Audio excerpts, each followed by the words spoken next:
So, ayun na nga, mga sangkay, mukhang nagkalaglagan na po sa Senado.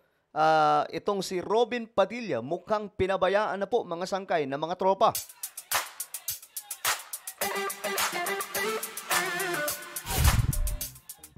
Yo guys, what's up? This is me. I'm back.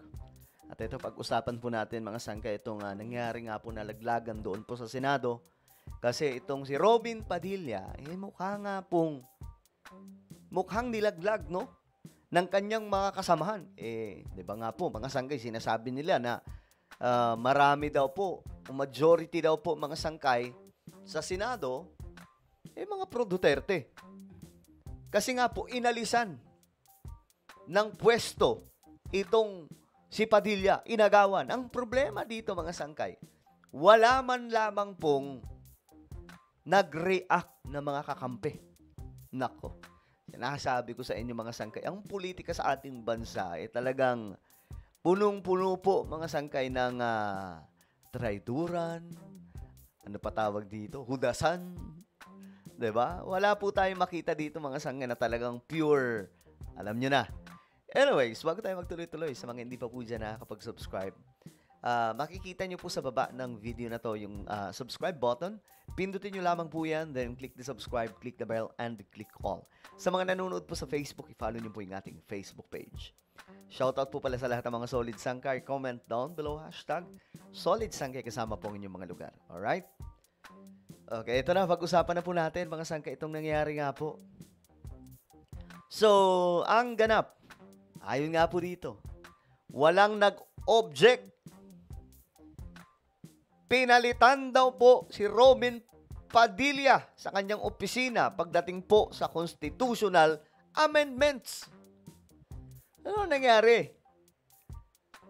Mga kasamahan ba ni Robin Padilla ay nahihinaan din po ng utak? O may napapansin ba sila kay Robin Padilla? Pero mga sangkay, ewan ko anong pakiramdam nito kay Robin Padilla na after all, no, parang tinapon na lamang po siya ng mga tropa niya na parang walang silbi. So ngayon, ano kaya ang hawakan niya, mga sangkay? Pambihira. O ngayon, ito, basahin natin. Sabi sa balita, ito, walang nag-object. Bakit pinalitan ni Senator Kiko si Senator Robin sa constitutional amendments? Pinalitan ni Senator Kiko Pangilinan si Senator Robin Padilla bilang chairperson ng Senate Committee on Constitutional Amendments and Revisions of Codes nitong Martes lamang. Grabe yung transition no? Ewan ko, mga sangkay, kung anong pakiramdam dito kay Robin Padilla. Akala ko na-finalize na to Kasi bago, nung nagsimula po yung panibagong sesyon, na-finalize sila kung kanino yung mga opisina ganito, sino nga hawak ng ganito. At kay Robin nga po yan, mga sangkay. Pero mukhang yari, mukhang sablay Pero alam nyo, mga sangkay, ito naman magiging problema dyan. Since si Kiko, Pangilinan na po yung hahawak niyan, mahihirapan na po tayo sa constitutional reform. Mahihirapan, mga sangkay. Pagdating naman kay Robin Padilla, ang ayoko, mga sangkay, kasi si Robin Padilla, panatiko ni PRRD. Hindi po siya talaga yung tipong kung magkakaroon tayo ng constitutional amendments kasi ito yung nakikita ko. Siya basta pabor sa kabila, ganun, parang, sige, i-push natin. Kasi isinulong po yan ni PBBM, di ba? Naalala nyo, yung reforma sa ating ekonomiya, mga sangkay, pagdating sa sistema, yung tinatawag na economic charter change. Sinubukan nila PBBM yan at ang galing nga po ng Congress noon, mga sangkay, kasi nga po napaabot po nila from lower house to Senate. Di ba nga po, mga sangkay, nagkagulo-gulo po sila noon dahil nga po nagulat ang Senado, bakit nagpanabot na nga po yun sa kanila. Kaya nga lang, mga sangkay, dahil nga si PBBM ang nag-push, walang ginawa si Senator Robin. Diba?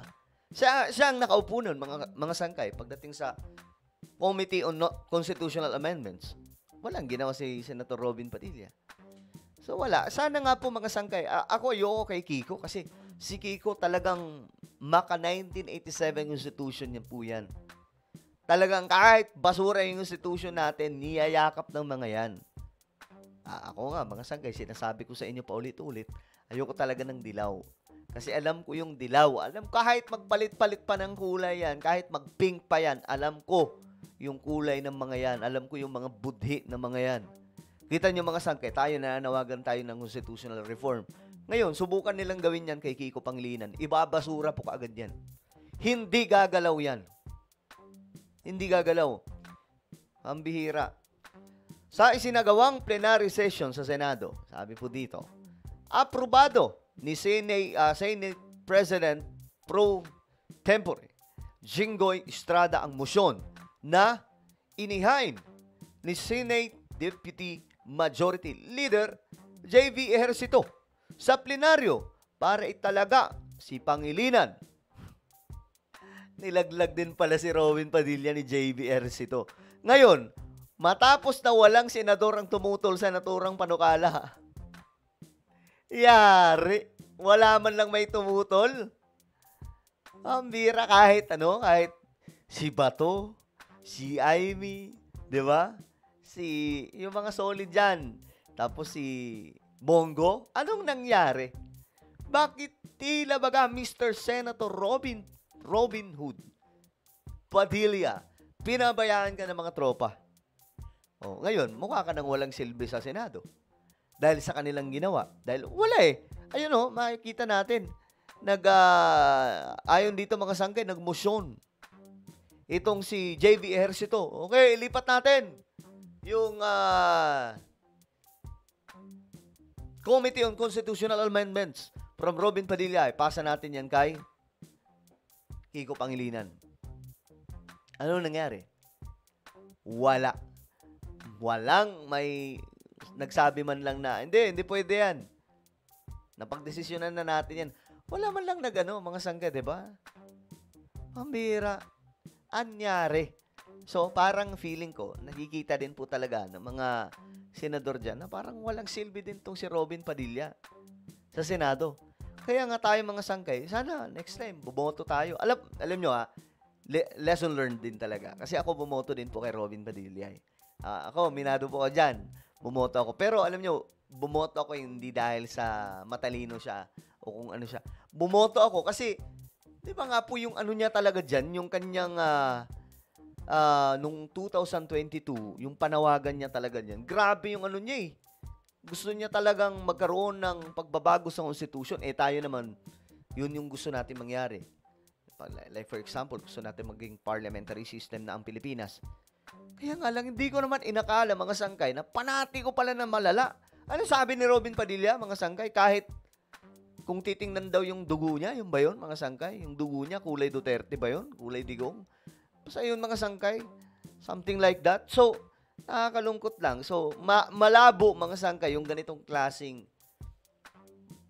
klaseng prinsipyo pagdating po sa committee na ito. Parehas lang yan sila. Eto mga sangkay, itong si Iko, isa pa yan. Panatiko din po yan sa kanyang sariling kulay. Kaya malabo po yan mga sangkay na magalaw. So, ito na naman po tayo. Imbis na pag ganun tayo, paakyat sana tayo, mukhang maghahang na naman po tayo.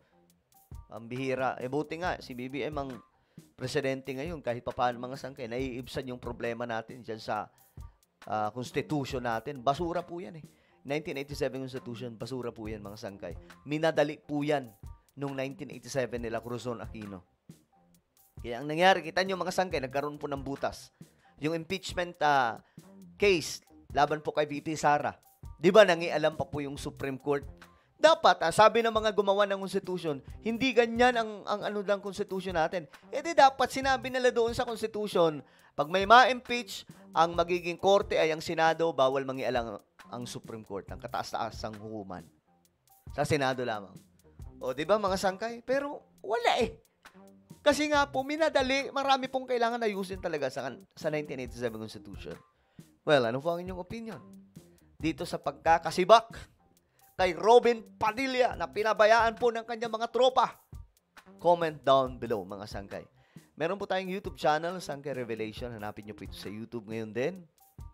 Ito po.